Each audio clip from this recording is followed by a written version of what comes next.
Assalamualaikum warahmatullahi wabarakatuh.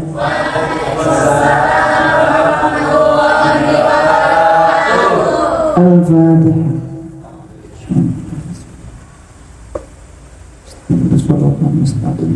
Suratul ladzina an'amta 'alaihim ghairil maghdubi 'alaihim waladdallin. Bismillahirrahmanirrahim.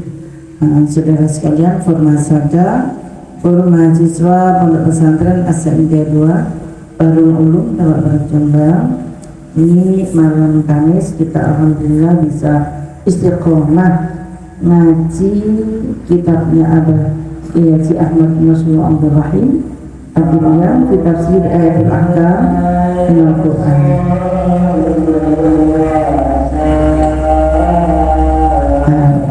Kita sekarang langsung saja masuk pada Al-Mukhabarah Ar-Rabi'ah. Yang ini kita hikmah tasyrih semuanya sudah ada di bab sebelumnya, sehingga kita langsung saja masuk pada Al-Mukhabarah Ar-Rabi'ah.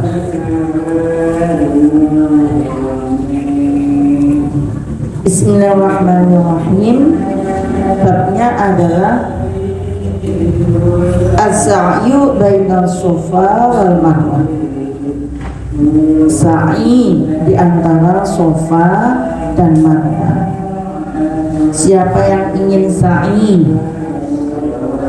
Ngacung. Nah, kebetulan apa baru tahu dari umrah. Mudah-mudahan yang rajin ngaji nanti tidak lama kemudian bisa ziarah. Ziaratul Rasul, ziaratul Baitul Haram, ziaratul Baitul Maqdis. Amin. Nabi kan dawuh la tusyaddu rihal illa fi thalathati masajid. Tidak dianjurkan, tapi boleh ya. Tidak dianjurkan ziarah kecuali ketiga masjid. Disunahkan maksudnya Masjid Nabawi, Masjid Haram, dan Masjidil Aqsa. Kalau Masjid Nabawi itu pahalanya berapa? 1000. Masjidil Haram 100.000. Masjidil Aqsa 500. Tapi ada riwayat yang mengatakan 1000. Lepas dari persoalan pahala atau tidak pahala, yang penting kita itu melakoni sunnah Rasulullah Shallallahu Alaihi Wasallam. Persoalan pahala itu kan urusannya Gusti Allah, yang kita manusia tidak bisa mengukur, ya? Tidak bisa mengukur.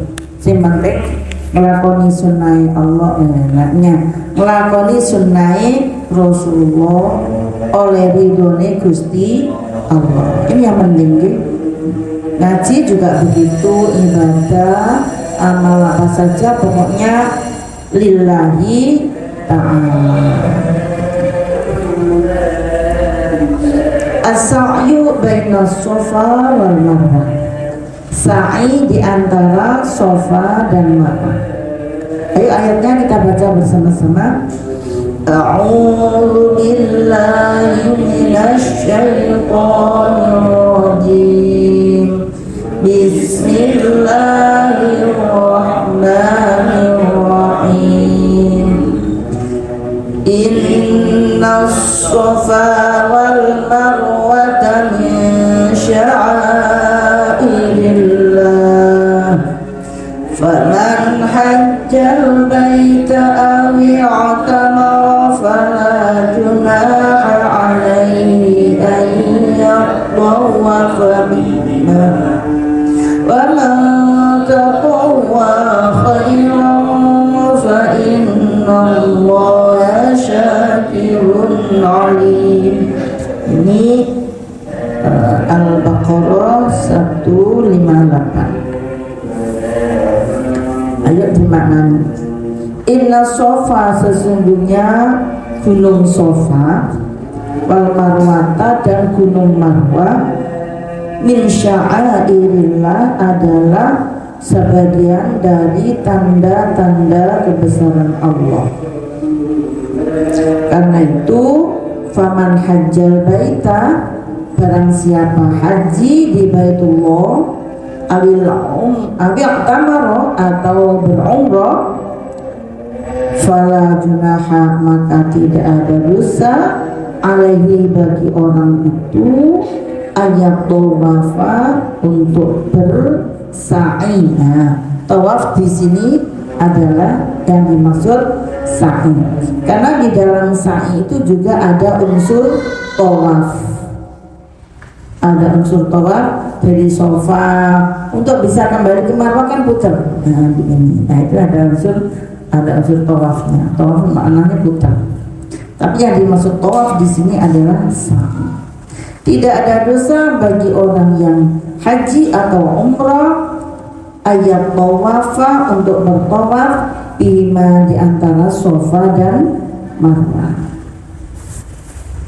Waman tatawwa'a, barang siapa berbuat baik khairon, akan satu kebaikan, fa innallaha, maka sesungguhnya Allah syakirun, dat yang maha menerima, alimun, dat yang maha mengetahui. Al-Baqarah 158. Kita maknani al-mufradat. Nah, ini biar pernah makna mufradat itu adalah makna perkata. Ini penting. Makna perkata, makna lafdiyah, vokab, al-vokab. As-Safa wal Marwah. Apa itu Safa dan Marwah? Memang sudah tahu toh As-Safa dan Marwah, gambarnya, ya, fotonya, ya. As-Safa, adapun kata As-Safa fi asli lughati, dalam akar bahasa Arab atau asal bahasa Arab, itu bermakna al-hajar al-amlas, yaitu batu yang halus mulus. Wa amal marwatu, adapun marwah, faqala, maka berpendapat siapa al-Khalil, Imam al-Khalil, ya minal hijarah, yaitu dari kata hijarah. Apa itu hijarah? Ma, yaitu batu, kana abiyadu amlasu, yaitu batu yang berwarna putih yang mulus, ya kayak batunya di laut itu ya, atau yang ada di akuarium atau ada di taman-taman itu ya. Abiyadu amlasu solban kali itu keras, syadidas solabati, kang banget keras banget ya, diduduk itu loh, angel. Nah, dulu pada masa Nabi mungkin batu itu warnanya putih, tapi sekarang batu itu warnanya hitam mulus dan kinclong, glowing, batunya itu glowing, jadi kayak ada bling-blingnya gitu, saking halusnya, kena kaki manusia ribuan tiap hari. Dulu Safa dan Marwah itu adalah gunung yang menjulang tinggi. Kemudian sekarang Safa dan Marwah itu ada di dalam masjid, sudah lama sih ya, ada di dalam masjid.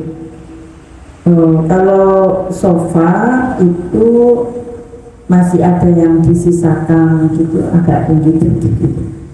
Kemudian yang sekarang itu malah lebih rendah gitu.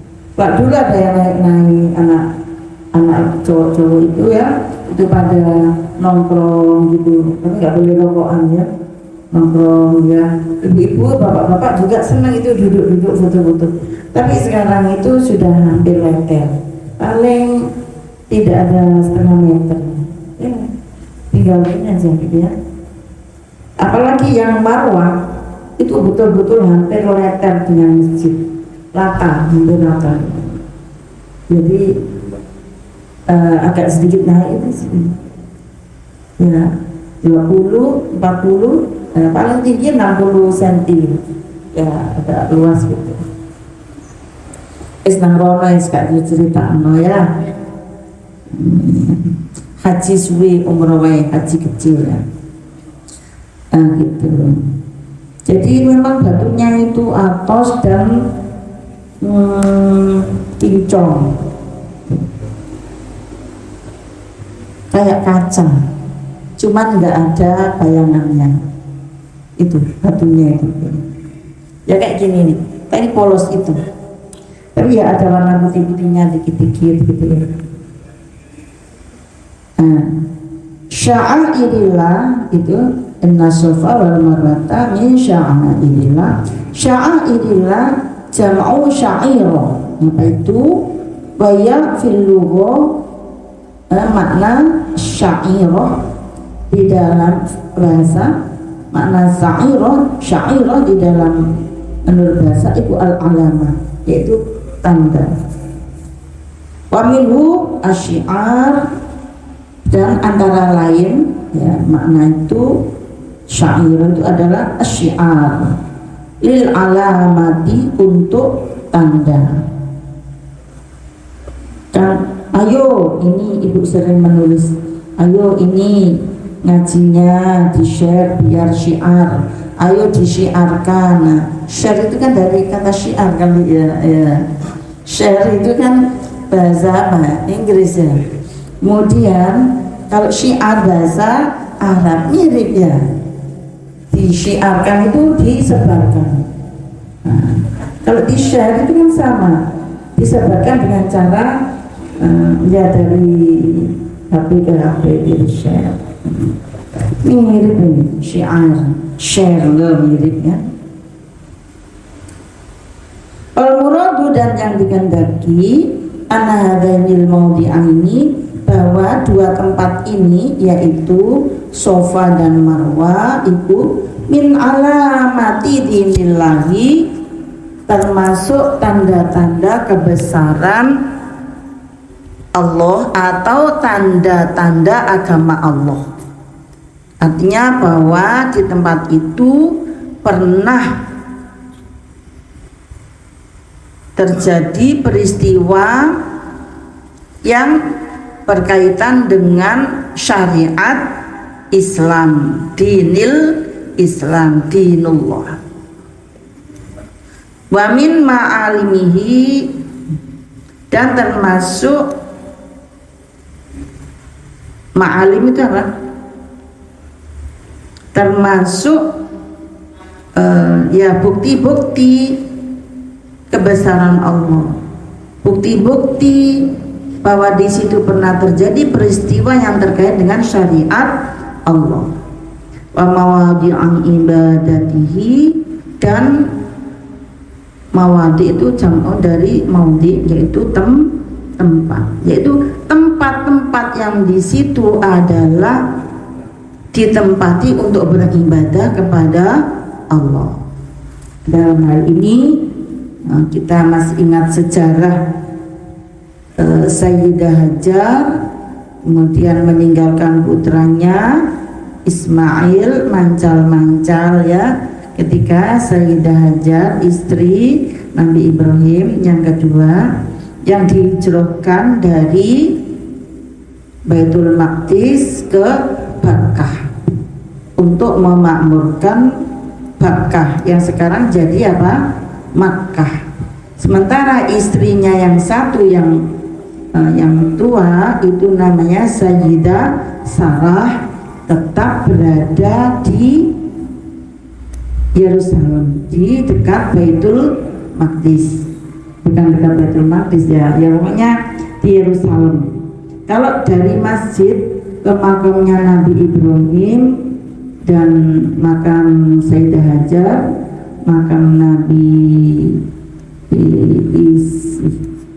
makam Nabi Ishak dan juga istrinya, itu perjalanan kurang lebih 1 jam dari masjid Baitul Maqdis itu.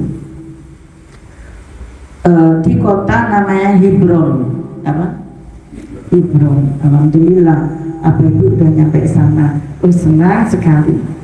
Nah, di situ ada Nabi Ibrahim, Nabi Ishak, Sayyidah Sarah, dan istrinya Nabi Ishak.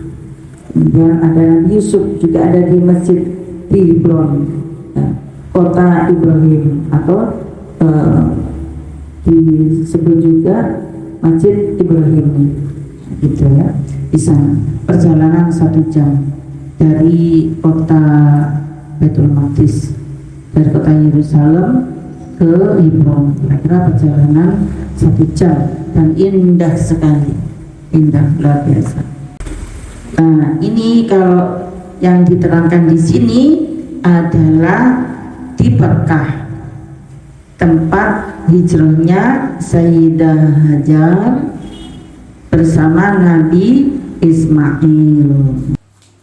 Nah, ini doa yang dibaca oleh Nabi Ibrahim pada saat meninggalkan Sayyidah Hajar dan Nabi Ismail yang masih bayi dalam gendongan ibunya. Dari kejauhan Nabi Ibrahim menghadap ke Baitullah seraya berdoa, A'udzu billahi minasy syaithanir rajim. Bismillahirrahmanirrahim. Rabbana inni askantu min dhurriyyati biwadin ghairi dhi zar'in 'inda baitikal muharram Rabbana liyuqimus sholata faj'al afidatan minan nasi tahwi ilaihim warzuqhum minats thamarati la'allahum yashkurun. Ya, artinya, ya Tuhan kami, sesungguhnya aku telah menempatkan sebagian keturunanku di lembah yang tidak mempunyai tanaman di dekat Baitullah yang dihormati. Ya Tuhan kami, yang demikian ini agar mereka mendirikan sholat. Maka jadikanlah hati sebagian manusia cenderung kepada mereka, dan berikanlah rizki kepada mereka dari buah-buahan. Mudah-mudahan mereka bersyukur. Nah, ini berarti menurut ayat ini bahwa yang hatinya diketuk oleh Allah untuk mencintai Bakkah, untuk mencintai dzurriyyah Nabi Ibrahim, itu tidak semua manusia, akan tapi sebagian manusia. Nah, kalau ada sebagian manusia tidak beriman, ada sebagian manusia tidak bisa datang ke Bakkah, memang doanya Nabi Ibrahim tidak menyebut semua manusia, tapi minan nas, sebagian dari manusia. Mudah-mudahan kita termasuk yang masuk doanya Nabi Ibrahim, faj'al afidatam minan nasi tahwi ilaihim. Amin ya rabbal alamin. Mudah-mudahan para mahasiswa-mahasiswi yang ngaji di sini segera ditakdir oleh Allah untuk bisa sowan ke Baitullah, untuk bisa ziarah ke Maqbarah Rasulullah Sallallahu Alaihi Wasallam di Makkah, untuk berumroh, berhaji, dan di Madinah untuk berziarah. Dan juga mudah-mudahan ditakdir untuk berziarah, bisa berziarah ke Baitul Muqaddas, Baitul Maqdis. Di sana Masya Allah sangat menyenangkan. Amin ya rabbal alamin. Tiap sore riwayat Nabi Ibrahim itu dari Baitul Maqdis ke Bakkah. Nah, sore lihat nanti ada baik-baik saja istri dan putranya, kemudian balik lagi ke Baitul Maqdis. Nah, di Baitul Maqdis itu di sebelah kanan Masjid Baitul Maqdis itu ada namanya Masjid Buraq. Nah, di situ tempat parkirnya buraqnya Nabi Ibrahim. Dan buraq yang juga dinaiki oleh Nabi Muhammad pada saat Isra. Ya, pada saat Isra dari Mekah ke Baitul Maqdis. Nah, itu naik buraq. Isra Mi'raj. Nah, bentuknya kayak apa? Allah alam. Ya. Kita kaum muslimin cukup mengimani karena nggak ada fotonya.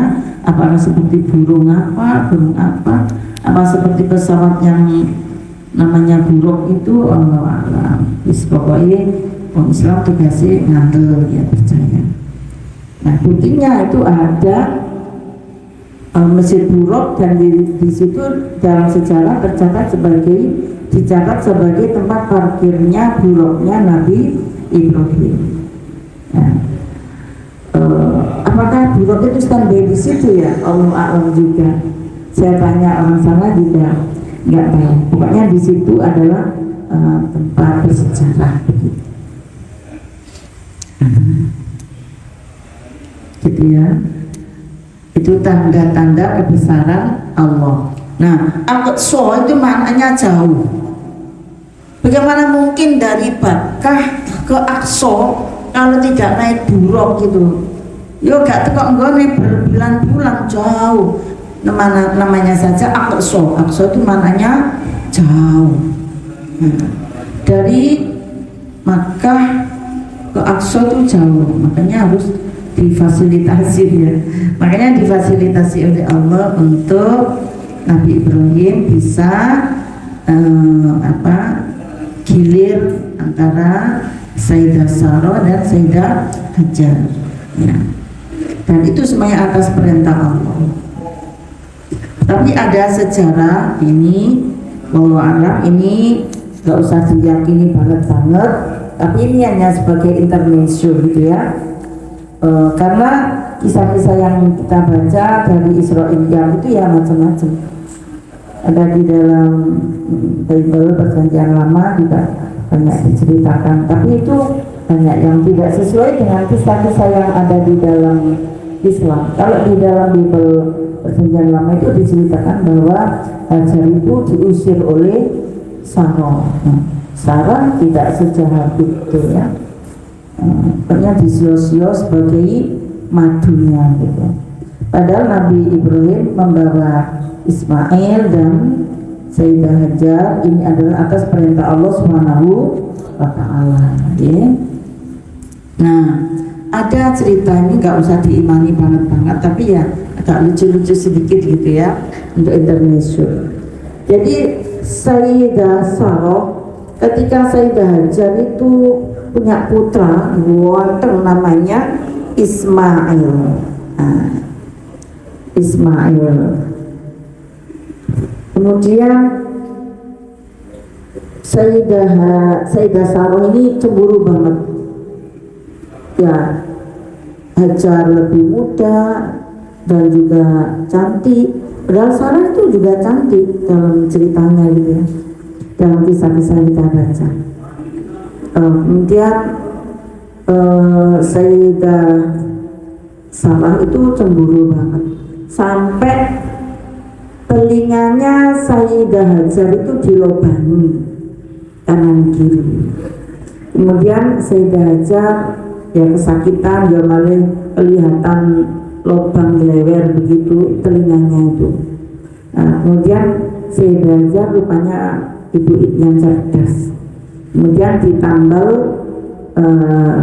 kira-kira kalau sekarang itu emas atau tembaga yang berwarna kuning. Ketika Sayyidah Hajar memakai kuning-kuning di telinganya, kok tambah kelihatan cantik. Kemudian Sayyidah Sarah itu semakin cemburu. Biasanya manusiawi ya, manusiawi. Nah, kemudian oleh orang sekarang dipahami itu sebagai awal mula anting-anting untuk perempuan mempercantik diri. Mbak-mbak anting-antingan kan betul. Ya gitu. Sampai sekarang menjadi tradisi anting-anting untuk perempuan. Tapi sekarang ini sedang apa kedua terkait dengan ramah anak gitu ya, atau sayang anak atau apalah namanya itu, yang ibu-ibu atau emak-emak sekarang tidak memperbolehkan anak perempuannya itu disakiti dengan cara ditindik. Ya nggak apa-apa kalau nggak ditindik, nanti kalau ingin cantik ya dicepit saja dengan apa itu, melar, anting yang bisa dipasang tanpa harus dimasukkan, tapi cuma di gini ya dicatatkan gini, di apa itu, dicepitkan ke telinganya. Ya wallahu a'lam. Ini hanya cerita, nggak usah diyakini banget ya. Tapi kalau misalnya diceritakan untuk lucu-lucuan juga nggak apa-apa gitu ya, untuk variasi. Okay. Dan banyak kisah tentang Hajar dan Ibrahim ini. Nah, jadi kalau mau cerita nggak teka-teka begini. Saya baca kitab-kitab tafsir itu, ketika Nabi Ibrahim mau meninggalkan Sayyidah Hajar dan Ismail yang masih bayi itu, kemudian Hajar itu protes, "Hai Ibrahim, suamiku," kira-kira bahasanya seperti itu. "Ya Ibrahim, apakah ini atas perintah Allah ataukah atas kehendakmu? Kalau atas kehendakmu aku tidak rela, tapi kalau atas kehendak Allah aku rela dan pasrah, karena Allah tidak akan menyia-nyiakan hambanya." Kemudian Nabi Ibrahim menjawab, "Perintah Allah, ya sudah, saya ikhlas." Kemudian Sayyidah Hajar memeluk siapa? Ismail yang masih bayi ya, masih bayi. Kemudian Nabi Ibrahim itu menuju gunung, mungkin buruknya diparkir di sana, kira-kira menuju ke parkirannya buruk, nah kira-kira seperti itu ya. Nabi Ibrahim itu tidak noleh sama sekali. Ibrahim, dalam ceritanya seperti itu, kayak drama ya.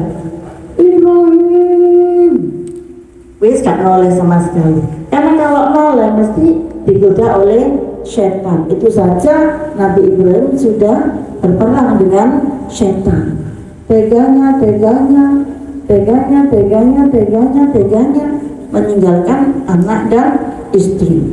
Nabi Ibrahim kenceng jalan menuju gunung, yang mungkin di situ tempat diparkirnya buruk. Nah, setelah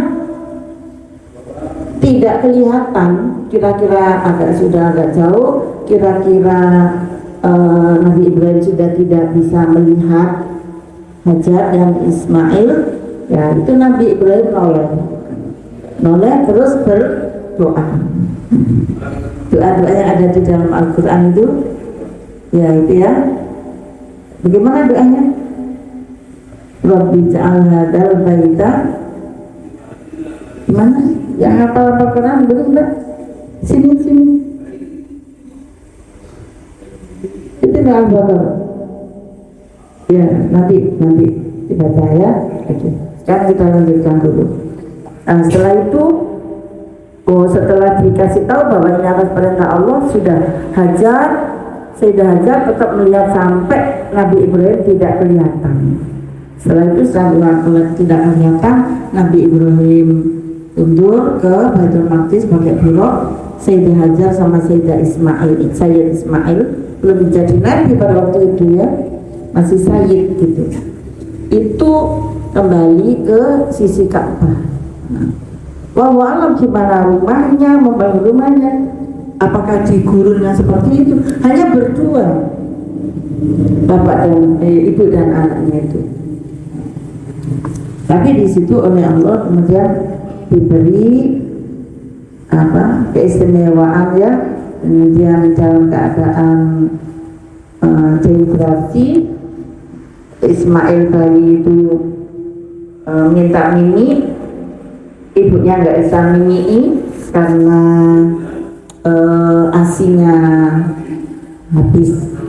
Sayyidah Hajar juga dalam kondisi dehidrasi, tidak minum. Kemudian Nabi Ismail yang masih bayi itu ya, manjal-manjal, kemudian mengalirlah air sumber, namanya zam itu artinya nyumber gitu ya, terus nyumber, akhirnya sampai jadi sumur zam sekarang. Itu adalah tanda-tanda kebesaran Allah. Ayo, kalau ditanya siapa penyebab munculnya biru Zam-Zam, mancal-mancalnya Nabi Ismail yang masih bayi, masih sayyid ya. Nah, kemudian siapa yang ngomong dan menemani Nabi Ismail di kota Bakkah, belum jadi kota ya, di lembah Bakkah yang di situ ada Ka'bahnya Allah ya. Siapa? Ibunya. Pada saat itu orang akan mengatakan siapa dong ibunya. Barang sudah jadi nabi, apa? Siapa dong ayahnya? Gitu. Biasa, jadi ibu-ibu itu kalau ngerawat anaknya yang masih bayi, ketika bayi bapak akan bilang, bu itu loh anaknya nangis, bu itu loh anaknya ngenyek, bu itu anaknya jaluk pipis, bu itu anaknya jaluk mimi. Nah, semuanya ibu, bu katanya jaluk didulang ini kok semangat anaknya ini, ibu semua. Barang iso ngaji, iso pidato, manggung loro ngene podium, jadi ustaz, jadi ulama, siapa yang disebut? Siapa dong? Ayahnya. Kalau masih ngenge, pipis, maem, rewel, mimi, empeng, siapa dong? Ibunya. Masya Allah. Tapi gak usah ngersuluh. Itulah yang menyebabkan ibu-ibu yang ikhlas merawat anaknya itu nanti menjadi jalan tol menuju surga. Terus gak usah ngersuluh ya. Sabar, kuat, iman ya tetap bapak-bapak itu wajib memberikan haknya ibu-ibu, apalagi yang menyusui terkait dengan gizi anak ini, terkait dengan kebutuhan istri. Makanya harus sayang istri itu. Bapak-bapak, nanti kalau teman-teman mahasiswa ini sudah jadi bapak ya, yang sayang sama istrinya, jangan pernah melakukan kekerasan ya. Itu betul tip ya untuk calon istri-istrimu ini. Calon istri-istrimu nanti jangan pernah kekerasan baik dalam bentuk fisik maupun non fisik, verbal maupun non verbal, dalam bentuk apapun. Itu jangan sampai ya. Pesan saya itu, ingat itu ya. Hajja, faman hajja al-hajju fil lugha al-qasdu. Al-hajju di dalam menurut makna bahasa adalah al-qasdu, menuju, wa iktaru taradduti, dan memperbanyak riwariwi bolak-balik, ila syai'i kepada sesuatu, taraddud kesana kemari gitu ya. Itu wa fi syar'i, dan menurut syara, haji menurut syara yaitu qasdul baitil atiq, menuju sengaja menuju baitil atiq, yaitu Ka'bah. Sengaja menuju Ka'bah itu apa? Li'adail manasiki, untuk melaksanakan ibadah, untuk menunaikan ibadah bayani minat tawafi, tawaf, wasai dan sa'i, waluqufi dan wukuf di Arafah, di Arafah, wasairil a'mali, dan amal-amal ibadah yang lain, ya berjamaah, ya ziarah gitu.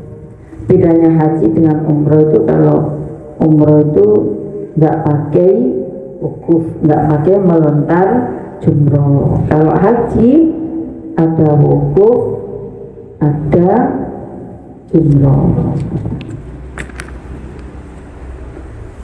Tamaro, apa itu? Al-umratu fil lughah az-ziyarah. Umrah menurut bahasa adalah ziarah.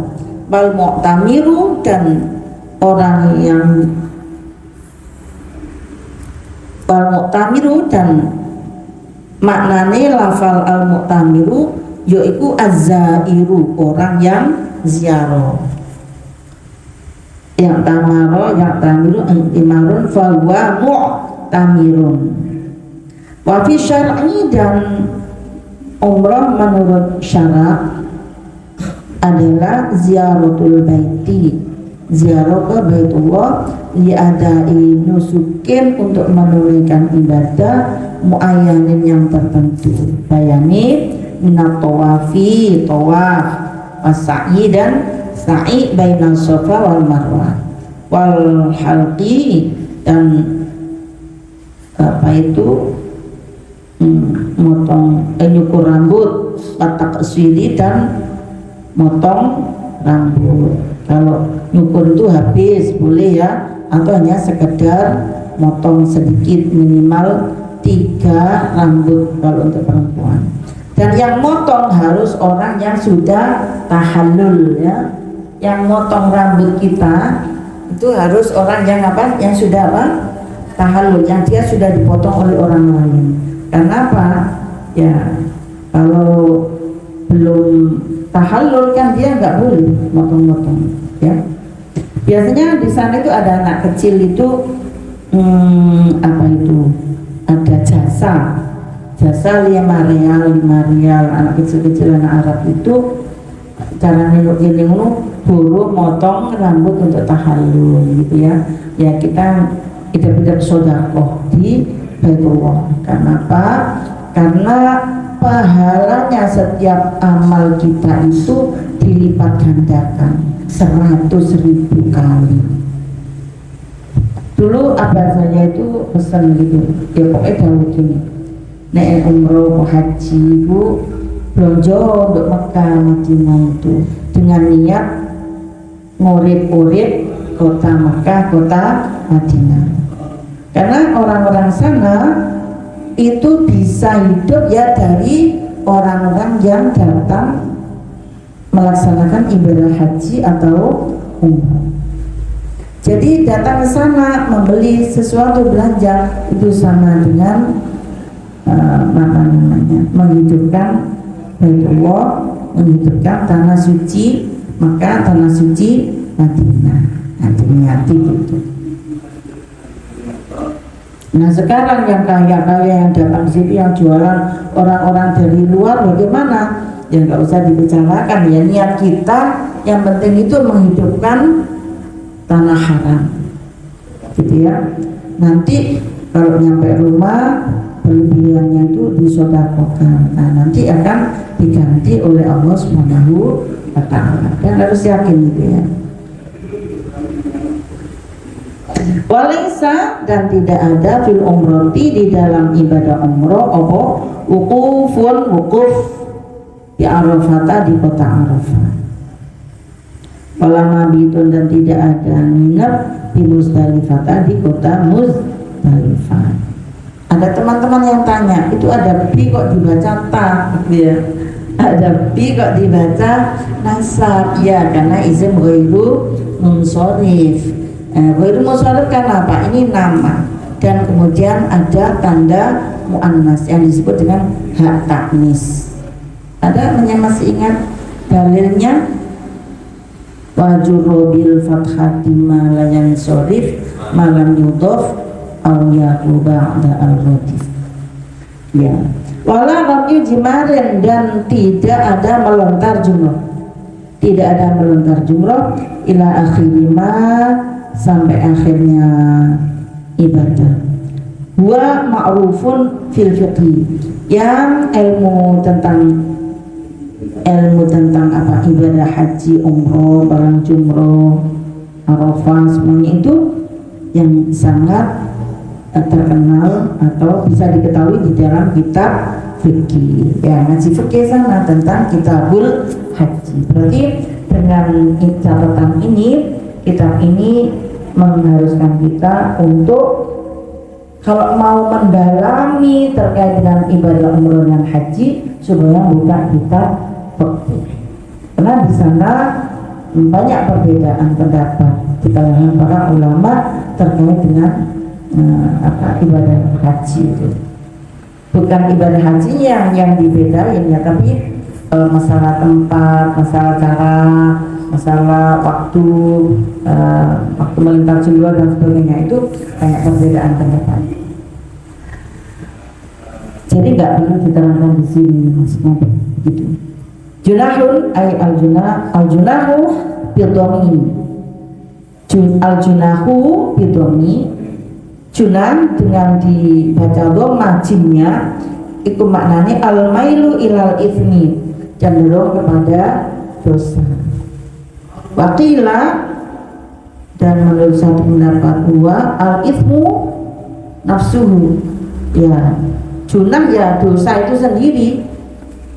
Sumnya disebut junahan, junah ya, artinya lafal junah tadi disebut dengan junah li'annahu mailun ilal batil, karena junah itu menunjukkan makna yang menjurus kepada kebatilan. Oke. Kita langsung masuk pada sababun nuzul. Akhraja al-Bukhari, mengeluarkan sahabat Imam al-Bukhari wa Tirmidzi an Anas radhiyallahu anhu su'ila, bahwa sahabat Anas ditanya an Sofa, tentang gunung Sofa wal Marwah, dan gunung Marwah. Maka sahabat Anas menjawab,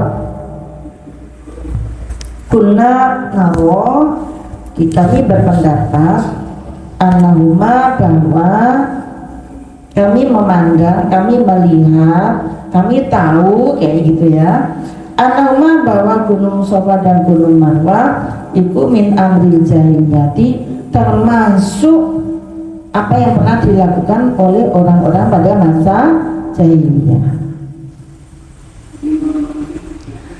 Jadi umrah atau bukan apa, sa'i di antara Sofa dan Marwah itu sudah dilakukan sejak pada era jahiliyah. Kalau majal Islam, maka ketika Islam datang, amsakna, kami menahan diri, anhuma, dari sa'i di antara Sofa dan Marwah. Fa'anzalallah, maka Allah menurunkan ayat, inna Sofa wal Marwata min sya'airillah, gitu ya. Jadi para sahabat pada waktu itu apa itu namanya, galau. Loh, kok ada ibadah yang di situ itu dulu kan tempatnya orang jahiliyah, sa'i, mereka yo sa'i, yo nyembelih korban itu di situ. Nah, terus aku nggak mau, takut jatuh kepada perilaku jahiliyah yang apa? Syirik. Kenapa syirik? Karena di antara Sofa itu, karena di Sofa itu ada berhala namanya Isaf, berhala laki-laki. Kemudian di Marwah itu ada berhala namanya Nailah. Nah, ingat ya, nah, gitu, Nailah. Nah, kalau orang-orang itu pada masa jahiliyah, orang-orang itu kalau mau sa'i itu, jadi sa'i itu ibadah sejak pada siapa? Pada zaman Nabi Adam ya. Ya, sejak nabi-nabi terdahulu, Allah alam. Yang jelas pada masa Nabi Ibrahim sudah ada itu. Nah, kemudian ketika dari masa ke masa para nabi itu mengajarkan agama tauhid, tapi kemudian ketika Fakim Nabi itu orang-orang pengikutnya itu kepingin membayangkan bahwa ibadah itu harus apa itu namanya, dirupakno kayak gitu, dibuat gambaran seperti itu. Jadi mereka membuat patung, ini namanya Isaf, namanya Nailah. Jadi kalau mau sa'i itu dia pegang, mbak, ini ya, lihat ya, ini lucu. Kalau mau sa'i itu gini, ke sana, sa'i, Isaf. Nah, gini. Kalau sampai pada Marwah, mereka pegang apa? Nailah. Kalau sudah sampai sofa, mereka pegang apa? Isaf. Demek gundule itu apa itu? Patung itu, berhala itu. Nah, lari lagi ke sana. Nailah. Ya seperti ini. Lari ke sana kemari. Kalau sudah di sofa, mereka pegang kepalanya Isaf. Kalau sudah sampai di Marwah, mereka pegang kepalanya Nailah, bukan Nailah ya. Nailah. Nailah itu nama berhala pada zaman jahiliyah di Marwah. Gitu. Makanya orang-orang Islam orang-orang yang ketika Islam datang itu mau melakukan sa'i di antara Safa dan Marwah, karena dulu ada sejarahnya seperti itu. Dan waktu Nabi Muhammad lahir, diangkat oleh Allah menjadi nabi, patung-patung itu sudah tidak ada, hilang begitu saja. Digambarkan oleh Allah ka'asfim ma'kul, bagaikan daun-daun yang dimakan ulat. Sama pernah tidak melihat daunnya dimakan ulat itu rontok di bawahnya? Tidak ada, hilang ya. Hilang semuanya. Pokoknya Nabi lahir itu sudah hilang semuanya yang di situ. Jadi Nabi tidak lagi sibuk dengan menggempuri berhala karena berhalanya sudah hilang. Hanya Nabi sibuk dengan keyakinan-keyakinan yang masih diwarnai dengan berhala-berhala yang ada di dalam hati dan keyakinan orang-orang sisa-sisa jahiliyah pada saat itu. Ya banyak pendapat ya, kalau baca kitab itu banyak, katanya masih ada yang namanya apa kayak gitu, itu masih ada. Ya Allah alam. Ini sekarang sudah tidak ada. Tidak ada, semuanya sudah indah sekali, masjidnya besar, masya Allah. Sabab nuzul itu tadi sabab nuzul. Tapi saya coba untuk melihat kitab tafsir yang lain ini. Mereka kan di sini hanya diceritakan bahwa kami tidak mau sa'i di antara Safa dan Marwah.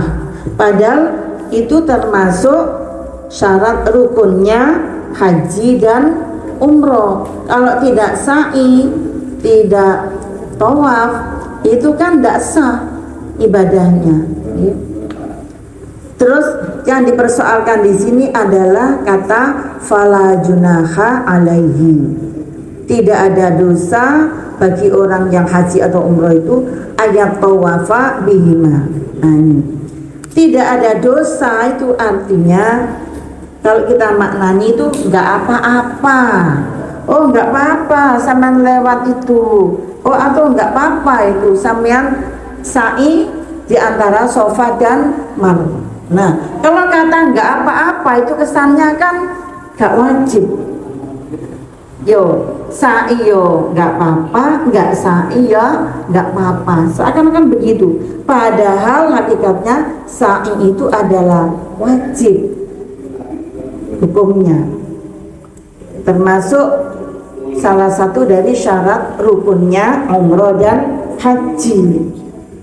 Lalu oleh orang-orang para sahabat pada saat itu dipahami sebagai tidak wajib, karena kata-katanya fala junaha, tidak apa-apa. Jadi boleh lakoni sa'i, boleh tidak. Ternyata itu pemahaman yang salah.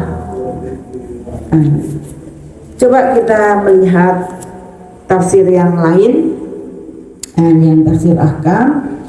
Ini kita lihat di As-Sobuni ya. Gini,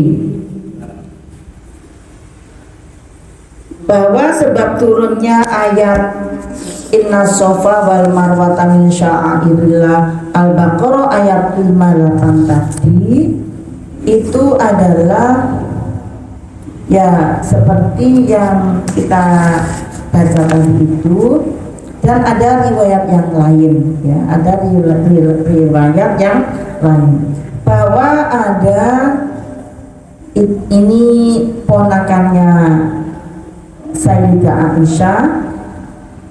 Masih ingat siapa namanya?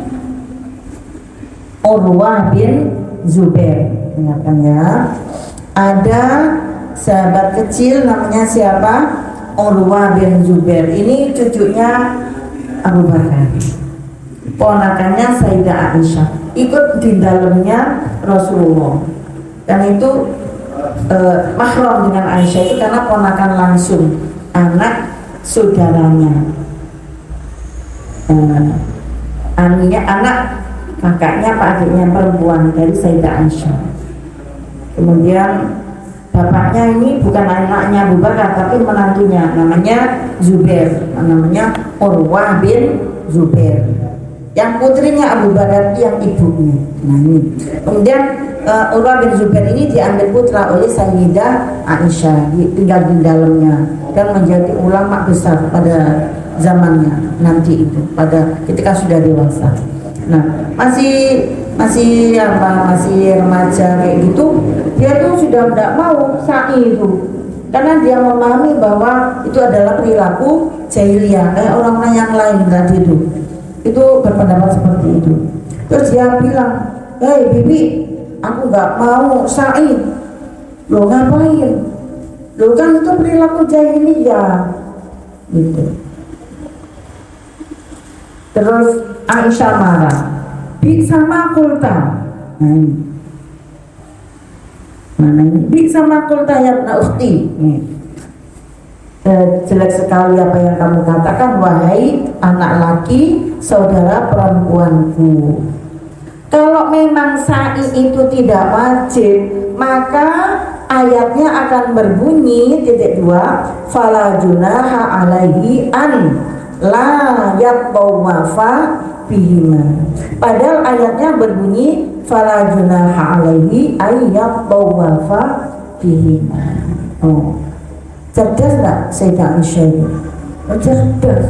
Gurunya para sahabat, baik laki-laki maupun perempuan. Akhirnya para sahabat-sahabat itu mengikuti pendapatnya Sayyidah Aisyah, bahwa yang ditiadakan itu adalah apa?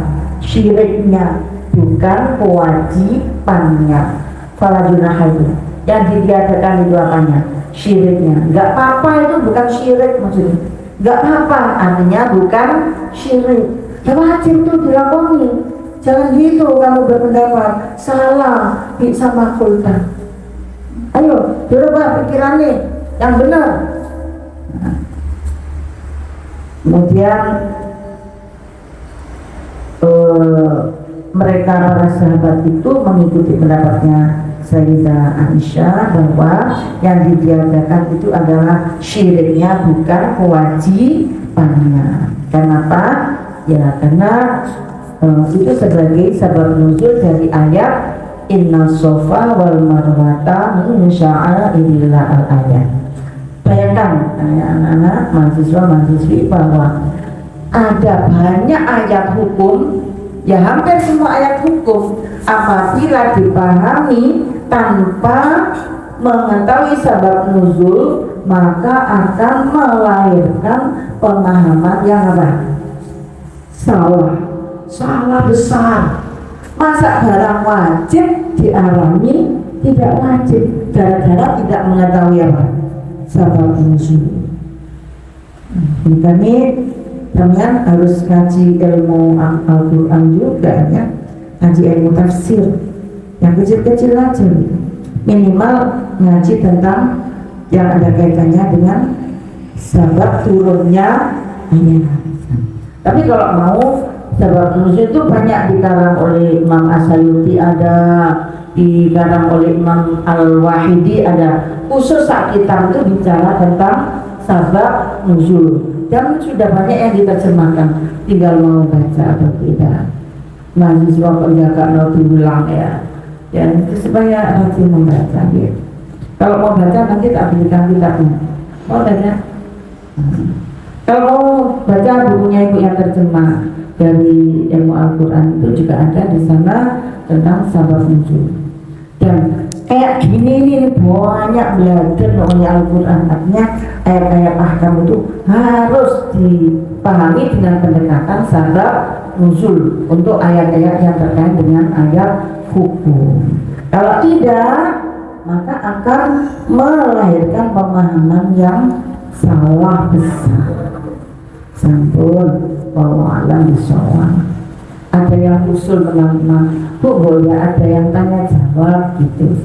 Bu boleh ngajinya, enggak aku sebalik layar saja, aku malu. Yang malu gimana ya istilahnya, dengar suara saja sudah alhamdulillah.